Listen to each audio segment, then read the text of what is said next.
Hello, hello, hello, hello. How are you? This is Els coming from Bemis Crafty Corner. And today is class 1, lesson 1, episode 1 of building a book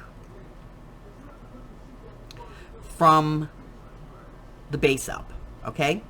So we're going to be building our own book cover today. And I'm going to be using a journal that we're all pretty familiar with, the purple journal, to demonstrate how and why this may be done, okay?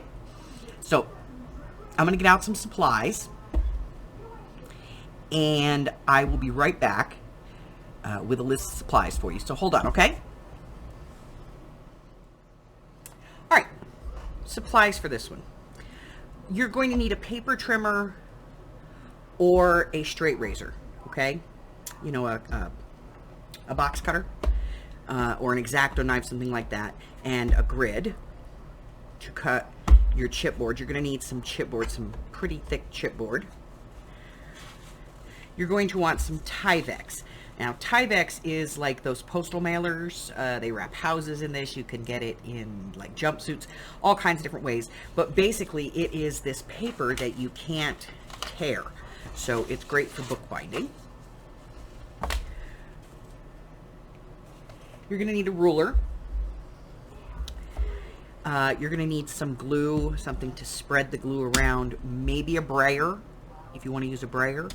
You're going to need a brayer. And you're going to need something, I use this pottery tool, which is actually for polymer clay, but you could use the back end of a paintbrush if you wanted to. It's the same kind of round consistency. I wouldn't use... I wouldn't personally use my scoring tool for this because it's kind of small. So a paintbrush, one with a nice big fat edge, would work. What else could you use? Well, I mean, you could use your finger if you wanted to. But you could also use, if you have a pair of small scissors like this, you could use the side of the scissor head. Okay? So, this is the original book cover that I had selected to do this. Okay, and so when I selected this, I was like, oh, this will be pretty good. You know, it's just 3 little signatures.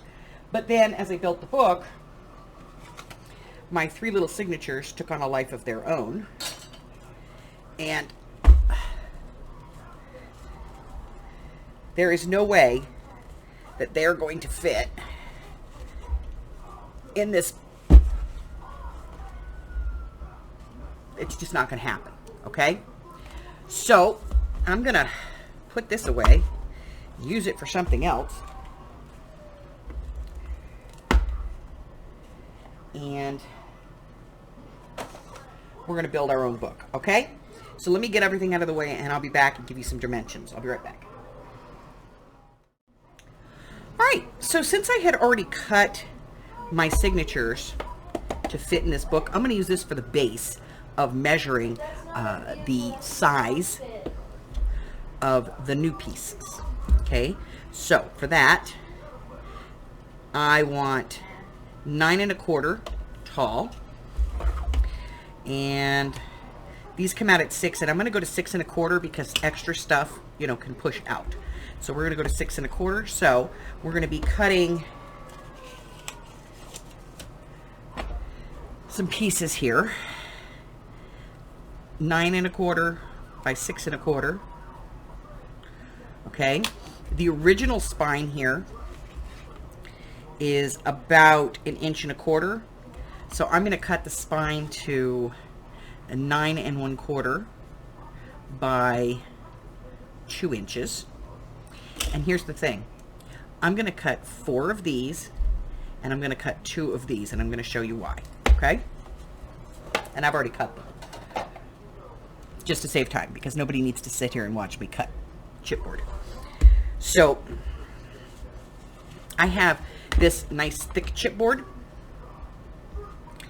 and it's not really strong enough, but a way to take care of that is to bond it to a second piece, which is going to make it thicker and stronger. Okay, and it's got a nicer finish. This has got a nicer finish on it. So what I'm going to do is I'm going to bond these together And I'm doing the same thing for the spine that's going to go in between, okay? So I'm going to show you on one, and then I'll let you do, do it yourself. So the first thing I'm going to do is I'm going to add some glue.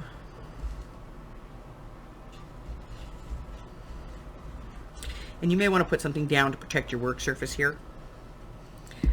I'll wipe it up so it doesn't really bother me much, but I'm going to use an old credit card here, Actually, this is a DoorDash card. And I'm just going to spread the glue so that I know I have it everywhere. You could use your brayer for this if you wanted to, or your finger or paintbrush or whatever you want to use. And then I'm just going to seat this on top. And I'm going to do all my pieces this way. And once I've done all my pieces, I'm going to put them under a heavy book, okay? And I'm going to let them sit for about 20-30 minutes to dry. And then I will be back and I'll show you the next part of getting this all together, okay? So I'll be right back. All right, so while we're waiting for that to dry, we can cut our Tyveks. And Tyveks, if you buy it by the sheets, comes in 8.5 by 11, okay? If you don't and you're using something else, you just need to cut it to the size that you want. But I'm going to be cutting 8.5 by 9.25 because that's my height. So I'm going to cut 1 3/4 inches off of each of these 8.5 by 11 sheets.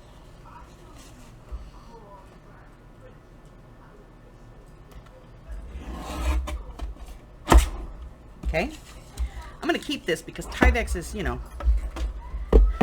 it's expensive, and this might work for something someday in the future.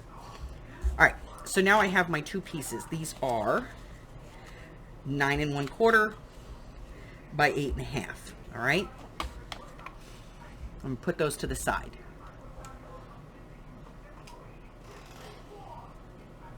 So once the base itself is done drying, I'm going to come back and we're going to attach the Tyveks, and we're going to set this up again to glue, and that'll pretty much be it for today.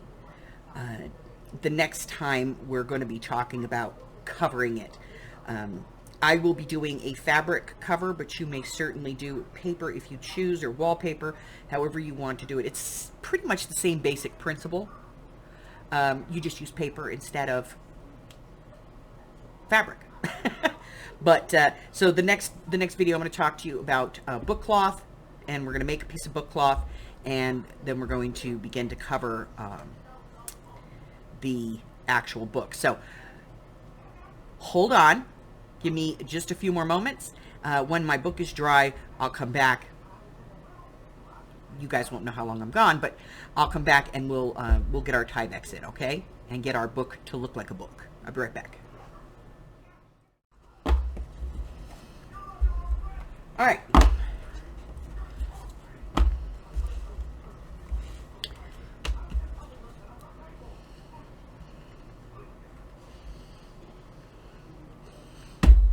So we have a spine and 2 outside pieces. And if you have a grid board, it helps to line them up. If you do not, that's okay.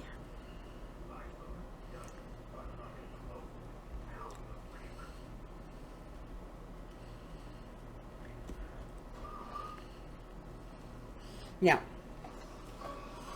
on an actual book, you have this section here that's real thin, and it's just the binding. So we kind of want to replicate that here. So we have our Tyveks,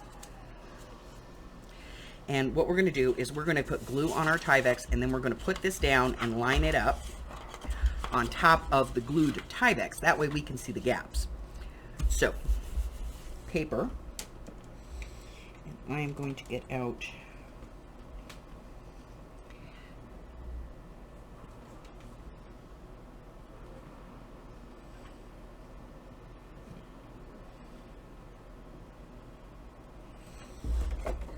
something to protect my work surface here. And I'm going to get out this glue bottle. Now this glue bottle is, it's a little kid's glue bottle, but it works really well for this purpose, which is to spread the glue. Okay? Because I can squeeze this and the glue comes out. I can add more glue.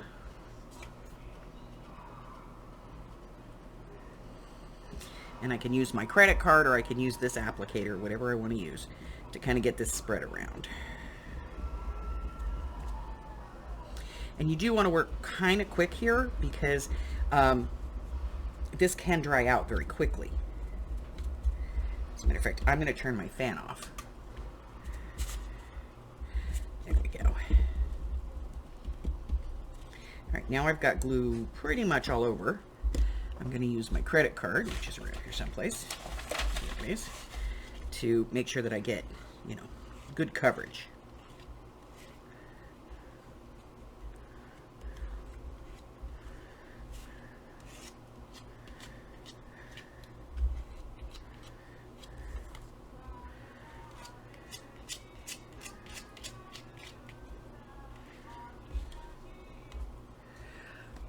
All right, so once I have that covered, move it onto my board here so I can use my grid. And I'm going to start with my center piece, and I'm going to find about center. Oops, let's turn this the right direction. There we go. About center, and I'm going to put this down. And then I am going to put my sides on. Now, in putting my sides on, what I'm going to do is I'm going to leave a gap of about 1/8 of an inch.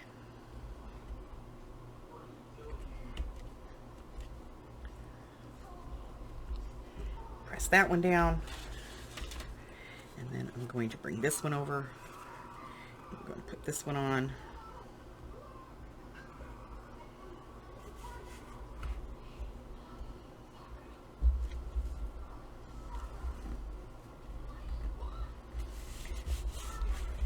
I'm going to turn the whole thing over, and I'm going to brayer this or use my tools,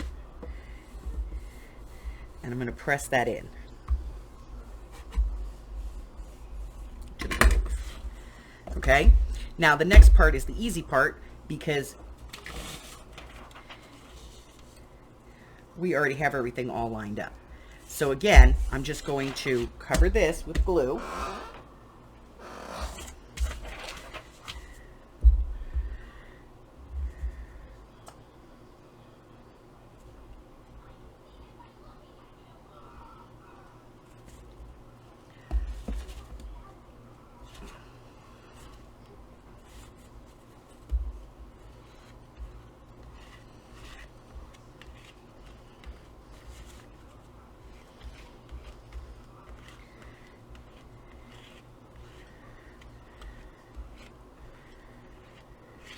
Now, this is not how everybody does it, I'm sure, but it's how I do it, okay?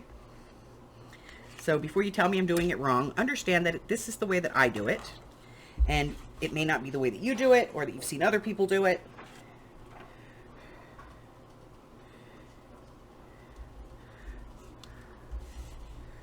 But it is the way that I do it, okay? So now that I have that on there, again, I'm going to use my bone folder to press this out and press into the grooves.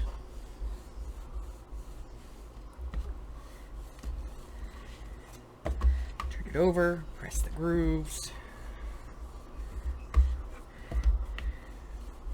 And now this is going to have to dry for at least an hour, okay? Maybe more, because you got a lot of glue here, all right? What I do is I bring it up, I square up my corners, and I just put a couple of clamps on it, one here and one here, and I just let this sit just like this to dry, okay? So that is it for this week. We're going to let these dry, and then we'll be back next week, and we're going to make a book cloth and the inside liner, and we're going to get this all covered. But for today, that's going to be it. So that's the end of, the first part. So, that's it. That's what we're going to do next week. All right, so that's it for this one. If you're new here and you haven't done so already, go ahead and hit that button for me and subscribe. Like me, ring my bell, share me with all your friends, and your friends can be my friends can be your friends, and our friends can get to be friends. And before you know it, we have a giant crafting community. I go live on Wednesdays, Thursdays, Fridays, and Sundays. I post videos on Mondays, Wednesdays, any other time that I feel like it. I do have 2 things going on in 2022. The first of which is these free classes. There's a whole series of them that are being done. And if you would like more information, when you ring that bell, make sure that you select the all notifications, and that way you find out about the classes as soon as I post them. And the other thing I have going on is my 12 of 22 journal challenge. If you would like more information on that, you do not need to make 12 journals. If you would like more information on that, click the link in the description box below, and that is going to take you over to a little slideshow that's going to help you out. Okay, that's it. That's all I have for you. Until I see you next time, stay well. Bye-bye.